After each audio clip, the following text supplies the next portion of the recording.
सुप्रभात विद्यार्थियों। संस्कृत में शब्दावली वृद्धि के लिए अब तक हम गिनती, पशुओं के नाम, पक्षियों के नाम, रंगों के नाम इत्यादि कर चुके हैं। अब कुछ नया पढ़ते हैं, अकारांत पुल्लिंग शब्द। अब आपको ये नहीं पता होगा कि अकारांत क्या होते हैं। पुल्लिंग आपको पता है, पुल्लिंग क्या होते हैं। पुल्लिंग जो शब्द पुरुषवाचक शब्दों का बोध कराएं, जिससे हमें ये पता चले कि यह शब्द पुरुषवाचक है, वो पुल्लिंग कहलाता है। हिंदी में आपने दो लिंग पढ़े हैं, पुल्लिंग और स्त्रीलिंग, लेकिन संस्कृत में 3 लिंग होते हैं, पुल्लिंग, स्त्रीलिंग और नपुंसकलिंग। आज हम पुल्लिंग शब्दों के बारे में पढ़ेंगे। पुल्लिंग शब्द जो अकारांत हैं, पुल्लिंग शब्द जो अकारांत हैं। अकारांत मतलब जिन शब्दों का अंत अ की साउंड से होता है वो अकारांत कहलाते हैं। आई एम रिपीटिंग, जिन शब्दों का अंत अ की साउंड से होता है वो अकारांत शब्द कहलाते हैं। और अकारांत शब्दों में भी हम कौन से शब्द पढ़ेंगे? पुल्लिंग शब्द। ठीक है, चलिए पहले पुल्लिंग की परिभाषा पढ़ते हैं। पुल्लिंग शब्द क्या होते हैं? जो शब्द पुरुष जाति का बोध कराएं। ये आपको पता ही है पुल्लिंग शब्द कौन से होते हैं, हिंदी में पढ़ते आ रहे हैं। जो शब्द पुरुष जाति का बोध कराते हैं वे पुल्लिंग शब्द कहलाते हैं। जैसे चलिए हिंदी के ही शब्द लेते हैं पहले। छात्र, स्टूडेंट, ठीक है। बालक, वानर, मयूर जिसको मोर कहते हैं, कपोत, कबूतर कहते हैं, काक, कौवा कहते हैं, इत्यादि। अब देखिए, आपने एक चीज नोटिस की होगी, सबके पीछे विसर्ग लगा है। ठीक है, इन शब्दों के पीछे विसर्ग लगा हुआ है। ये जो 2 डॉट हैं जिनको हम विसर्ग कहते हैं, इनकी साउंड मैंने आपको बताई थी। इनकी साउंड होती है ह। क्या साउंड होती है? ह। ह की साउंड होती है। और इन सब शब्दों के पीछे विसर्ग लगे हुए हैं, तो इन सब शब्दों की पीछे साउंड भी ह होगी। अब ये शब्द पुल्लिंग शब्द हैं। ठीक है, ये शब्द कौन से हैं? सब पुल्लिंग शब्द हैं। और ये शब्द अकारांत भी हैं।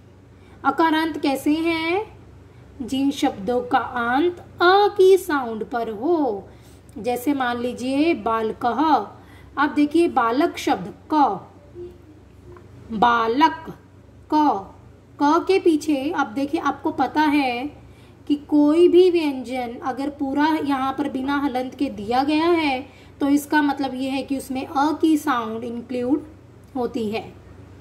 ठीक है, अब क तो अ पर अंत हो रहा है और उसके बाद हमने इसको पुल्लिंग शब्द बनाने के लिए विसर्ग लगा दिए, तो बन गया बालकः, वानरः, कपोतः, काकः, मयूरः, चटकः, चटकः मतलब चिड़ा, कृषकः मतलब किसान, गजः हाथी, शुनकः कुत्ता, कुक्कुटः मुर्गा, शशकः खरगोश, अश्वः घोड़ा, सिंह शेर। इतना आपको समझ आ गया? हम पढ़ रहे हैं पुल्लिंग शब्द। और पुल्लिंग शब्द कौन से? जो अकारांत हो, जिन शब्दों का अंत अ पर हो। बालक, वानर, कपोत, मयूर, काक, चटक। आप देखिए सभी में बाद में अ पर अंत हो रहा है। ठीक है, चलिए अब कुछ और शब्द पढ़ते हैं।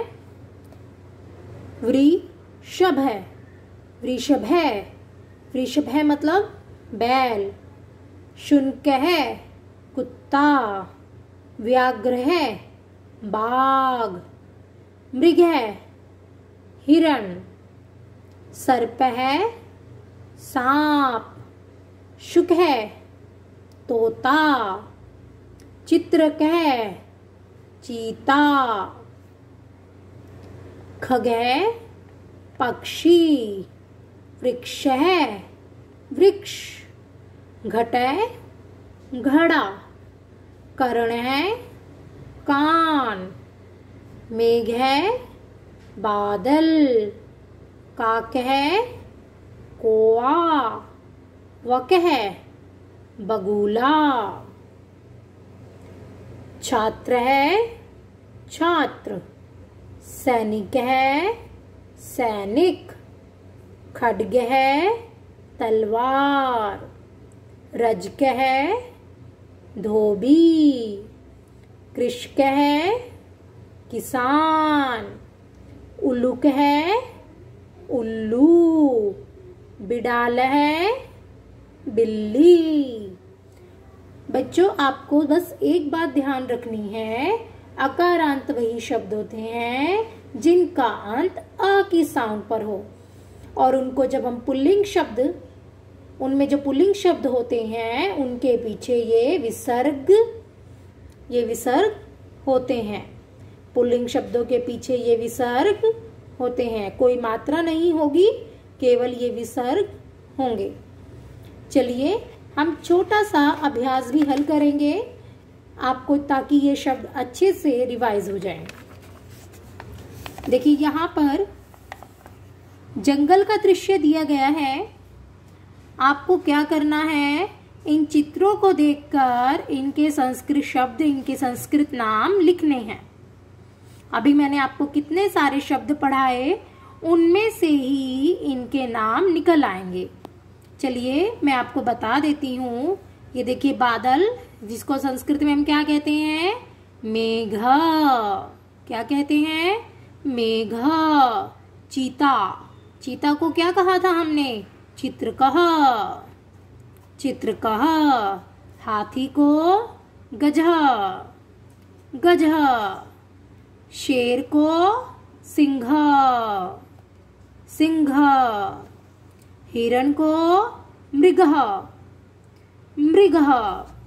सांप को सर्पः। सर्पः। अब ये देखिए यहाँ पर घोड़ा, अश्वः। ये है कबूतर, कपोतः। खरगोश, शशकः। गधा, गधर्बः। बंदर, वानरः। और पेड़, वृक्षः। अब आपको दिए गए शब्दों में से ही इन शब्दों के नाम निकालने हैं। जितने भी शब्द आपको पढ़ाए गए हैं उन शब्दों को आप रिवाइज करेंगे, 2 या 3 बार पढ़ेंगे अच्छे से, इन शब्दों के अच्छे से अर्थ समझेंगे, और फिर उसके बाद ये अभ्यास हल करेंगे। आज के लिए बस इतना ही। धन्यवाद।